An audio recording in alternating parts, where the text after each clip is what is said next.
Hi, this is Autohaus Hamilton TV, and I'm James. Standard disclaimers apply. As it's winter in Sydney right now, what better time to talk about how air conditioning systems work? Right after the title sequence.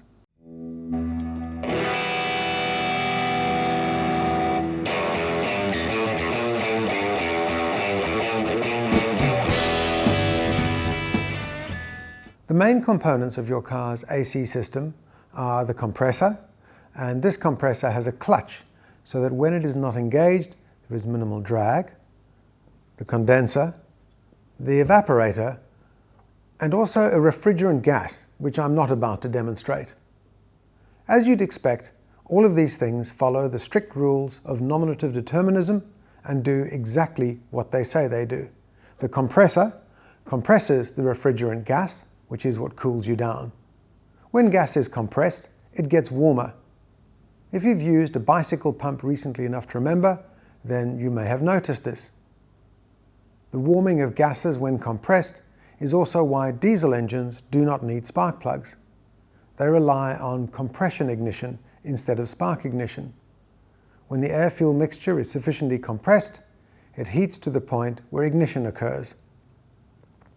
All of which is a digression. The important part to note is that compressed gas, which is warm, is passed through the condenser. The condenser looks a lot like a radiator, and a radiator looks the way it does because it is an attempt at maximizing surface area. And this maximized surface area is used to allow heat to escape from the compressed and warmed gas into the surrounding air. You will not be the slightest bit surprised to learn that the gas evaporates in the evaporator.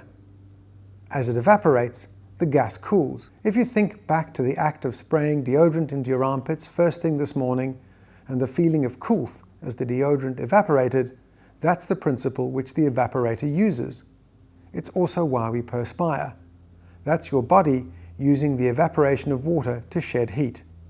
Like the condenser, the evaporator looks like a radiator, and for much the same reason.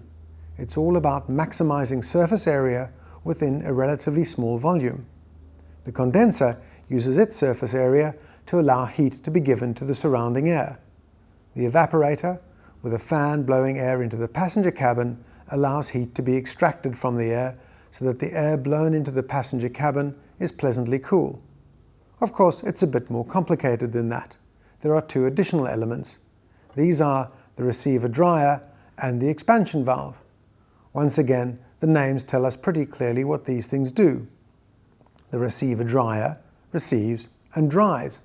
Its job is to remove water and other contaminants from the refrigerant gas. The expansion valve controls the expansion of refrigerant gas into the evaporator, which in turn controls the cooling effect.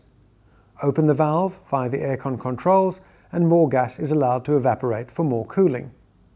Here's another revelation. The elements of your car's air conditioning system are exactly the same as the elements of your household fridge. In closing, here are two related pieces of information. The first is that if you use your car's aircon instead of the heater to clear a foggy screen, it will clear the screen way faster. This is because when air is cooled, it is also dried. This is why there are clouds in the sky. As air rises, it cools and moisture condenses out of the air. The puddle that your car leaves when you park it on a hot day is water that is condensed out of air as the air is cooled. The second goes back to the heat shedding effect of increased surface area.